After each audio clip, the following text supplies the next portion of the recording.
I am a mother of two beautiful daughters. You might recognize them. My 14-year-old Presley goes to middle school here, and my 11-year-old Peyton. I am just like you. I am just like any other mom out there. I want what's best for my kids. I worry a little too much, and I pray every day for health and happiness in my kids' lives. I am just like every other mom. But the one unique difference I have with most moms is the challenge my family was faced with. A challenge that forced me to dig deep down and find a strength that I didn't even know I had. That from the outside may have seemed superhuman, but it's not. It's a strength that we all possess. It is a strength that shows up when we have no choice but to fight. In the Webster's Dictionary, the word fight is defined as to contend in battle or physical combat. June 2014. School had just let out. We were excited for the summer and had many camping trips planned. But Peyton started acting ill. She complained of nausea and spent most of her time laying on the couch.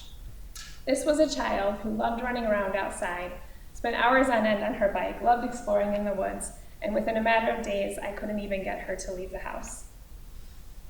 She complained of headaches, dizziness, trouble breathing, fatigue, and eventually suffered from night sweats. She was losing weight rapidly. I felt like she was wasting away before my eyes, and I was determined to find out what was robbing my daughter of her summer months. We had taken her to the doctor numerous times with no luck. We saw infectious disease specialists, GI specialists. We traveled back and forth to the Children's Hospital in Milwaukee. For months, still no answers. Eventually, Peyton noticed a swollen lymph node by her collarbone. After a negative biopsy, the team of determined doctors decided to perform a risky surgery to remove the entire lymph node. It was the size of an egg. April 2015. Nearly 10 months after Peyton started to feel sick, I received a call I don't wish upon my worst enemy. Your daughter has a form of blood cancer called Hodgkin's lymphoma. All I heard was cancer. My daughter had cancer. My sweet, lovable, funny little girl had cancer. Hearing those words will literally take your breath away. I remembered seeing all of the St. Jude commercials with the bald kids and the families that I pitied. And I remembered seeing all the children in the hospital during all of our visits. And I had been so frustrated that we didn't have an answer for why Peyton was so sick, but I was so thankful we weren't one of those families with a child with cancer.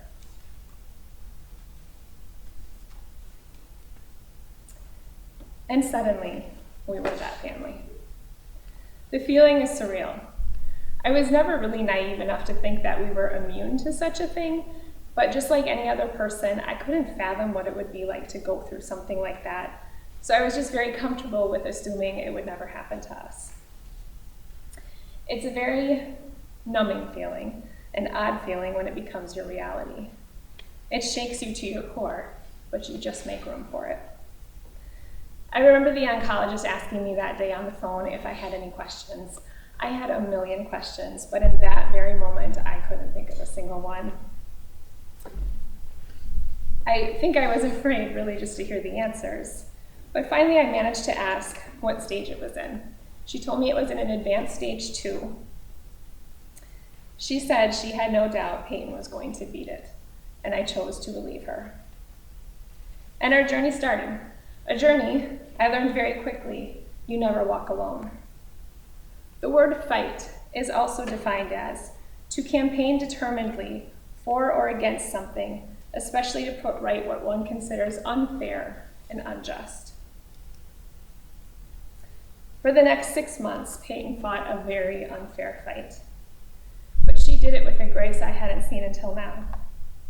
For 6 months, I watched what chemotherapy does to a person. For 6 months, I watched what it did to my daughter. It's easy to comfort your children through everyday struggles. We hold them, dry their tears, and offer our well-experienced wisdom. But I've never had cancer. I had no idea what my child was going through. It wasn't fair, and I wished more than anything that I could just take the hurt away.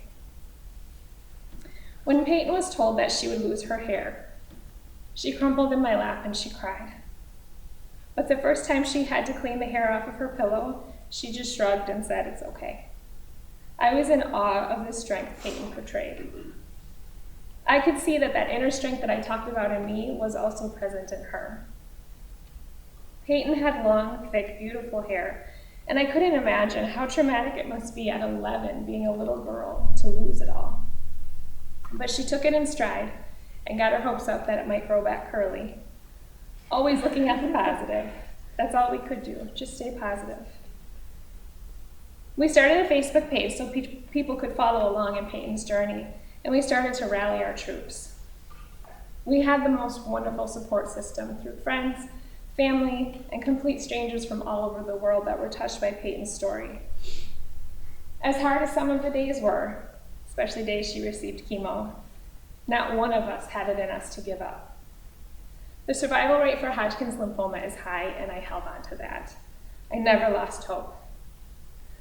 But I would be lying if I didn't admit that sometimes, especially at night, when the house was quiet and the kids were asleep, my mind would wander. Despite the survival rate and good prognosis, there was still a deadly disease inside of my child, and in one excruciating moment, I would think, my God, what if I lose her? To have to face your own child's mortality is a feeling like no other. I am usually at a loss of words to describe it, but this is the best I've come up with. It is absolutely heart-wrenching. You literally feel like your heart is going to burst inside of your chest. It is not only emotionally painful, it is physically painful. It's hard to breathe. It is a sick-to-your-stomach feeling that will immediately bring tears to your eyes because the fear is so raw. It is a gut-wrenching, fall to your knees, desperate, and helpless feeling. And in this very moment, when these thoughts were flooding my mind, that inner fight would take over, and somehow I was able to push those thoughts out of my mind. I was not going to lose her. She is too loved and has too much to offer this world. We would not lose Peyton. It was too painful to think otherwise. Peyton's sister Presley was an incredible ray of light throughout this journey. She took it one day at a time. She cut 10 inches off of her own hair when she knew Peyton was afraid to lose hers. She never got jealous of all the attention her little sister was getting. She took extra time herself just to be around Peyton. And when I would ask her how she was dealing with everything, or if she was scared, she responded with, "No, you said she was going to be okay. Why would I be scared?" I realized right there the power in positivity. In the English Oxford Dictionary, they define the word fight as endeavor vigorously to win. October 20th, 2015, cancer-free. Peyton is in remission and cancer-free today. There is a long journey ahead of us through recovery and reaching a new normal, but the cancer is gone. She beat it, and we won the fight.